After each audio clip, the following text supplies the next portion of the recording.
मित्रांनो नमस्कार. Diego Garcia हे नाव तुम्ही नक्कीच ऐकले असेल. सध्या अमेरिका, इस्रायल आणि इराण यांच्यामध्ये जे युद्ध सुरू आहे त्या युद्धाच्या बातम्यांमध्ये तुम्ही दिएगो गार्सिया हे नाव नक्कीच ऐकले असेल. तर आज आपण जाणून घेणार आहोत दिएगो गार्सिया नक्की काय आहे ते. दिएगो गार्सिया हे हिंदी महासागरातील अमेरिकेचे एक प्रमुख लष्करी तळ आहे.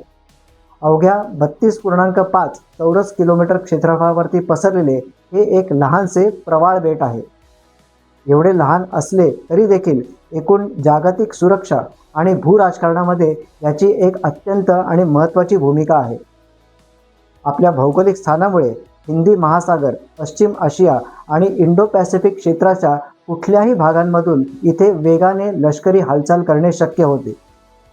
आपल्या भौगोलिक स्थानामुळेच त्याला एक पाळत ठेवण्याची अतुलनीय क्षमता तसेच नौदल सज्जता आणि रसद पुरवण्याची एक जबरदस्त ताकद मिळाली आहे. दिनांक 21 मार्च 2026 रोजी इराणने दिएगो गार्सियाच्या दिशेने 2 क्षेपणास्त्रे डागली आणि संपूर्ण जग हादरून गेले.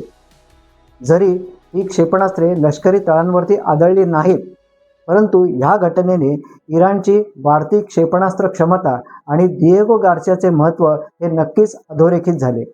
दिएगो गार्सिया हे मालदीवच्या दक्षिण टोकाकडील असलेल्या अडू सिटीपासून साधारण 733 किलोमीटर अंतरावरती असलेले एक दुर्गम आणि घोड्याच्या नाळेच्या आकाराचे प्रवाळ बेट आहे. हे छागोस द्वीपसमूहातील एक मोठे बेट आहे.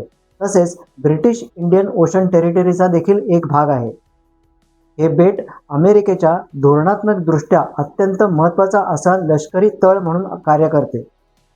भारताच्या दक्षिण टोकापासून साधारण 1796 किलोमीटर अंतरावरती हे बेट वसलेले आहे. दिएगो गार्सिया बेटाचा शोध सर्वप्रथम युरोपियन सत्तांनी लावला.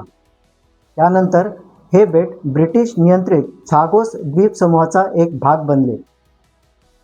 1960च्या दशकाच्या उत्तरार्धात आणि 1970च्या दशकाच्या सुरुवातीला युनायटेड किंगडम आणि अमेरिका यांची संयुक्त लष्करी छावणी उभारण्यासाठी मूळ रहिवासी असलेल्या छागोसियन जनतेचे विस्थापन करण्यात आले आणि तेव्हापासून हे बेट हिंदी महासागरातील एक सामरिकदृष्ट्या अत्यंत महत्त्वाचे असे केंद्र बनले.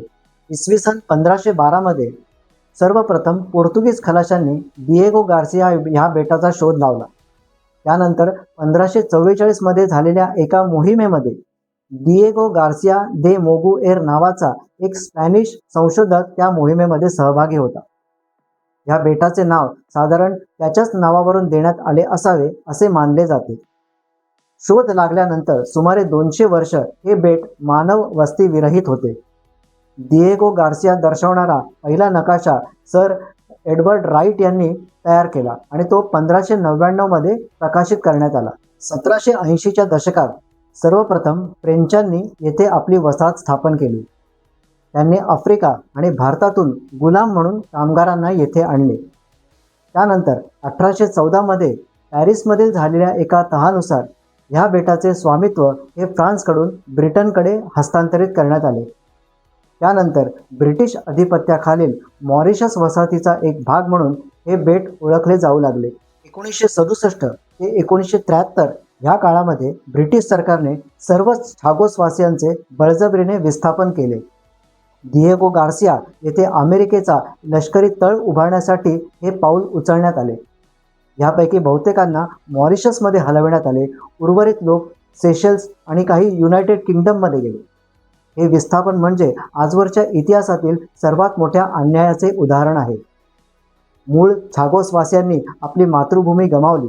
त्यांना आपल्या मायदेशी परतण्याची परवानगी कधीच देण्यात आली नाही. त्यानंतर 1980च्या दशकाच्या सुरुवातीपर्यंत हे बेट एक पूर्ण क्षमतेचे नौदल सहाय्य केंद्र बनले. दिएगो गार्सिया हा अमेरिकेचा हिंदी महासागरातील एकमेव असा लष्करी तळ आहे. त्यामुळे आशिया, आफ्रिका आणि मध्य पूर्वेमध्ये अमेरिकेला आपली शक्ती प्रदर्शित करता येते. त्याचप्रमाणे लांब पल्ल्याच्या बॉम्बरच्या उड्डाणासाठी देखील हा एक आदर्श तळ आहे. पश्चिमेला मध्य पूर्वेकडे आणि पूर्वेला पॅसिफिक महासागराकडे तोंड करून असलेला हा एक हिंदी महासागरातील तळ एका मध्यवर्ती ठिकाणी आहे. भारतासाठी दिएगो गार्सियाच्या प्रमुख भूराजकीय पैलूंमध्ये चीनी प्रभावाला तोंड देणे तसेच ह्या प्रदेशातील अमेरिकेसोबतच्या सामरिक भागीदारीसाठी एक सुरक्षित आश्रयस्थान प्रदान करणे ह्या बाबींचा समावेश आहे. महासागराच्या अगदी मध्यभागी स्थित असल्यामुळे हे बेट लाल समुद्र, पर्शियन आखात तसेच मलाक्का सामुद्रधुनीजवळील महत्त्वाच्या सागरी मार्गांवर लक्ष ठेवण्यासाठी मदत करते. त्यामुळे भारताची सागरी क्षेत्रातील जागरूकता देखील वाढते. तर मित्रांनो, ही होती माहिती दिएगो गार्सिया ह्या बेटाबद्दलची. व्हिडिओ तुम्हाला आवडला असल्यास व्हिडिओला नक्की लाईक आणि शेअर करा. तसेच चॅनलवरती नवीन असाल तर चॅनलला सबस्क्राईब देखील करा. तर पुन्हा भेटूया अशाच कुठल्या तरी महत्त्वाच्या विषयांवर चर्चा करण्यासाठी. तोपर्यंत धन्यवाद.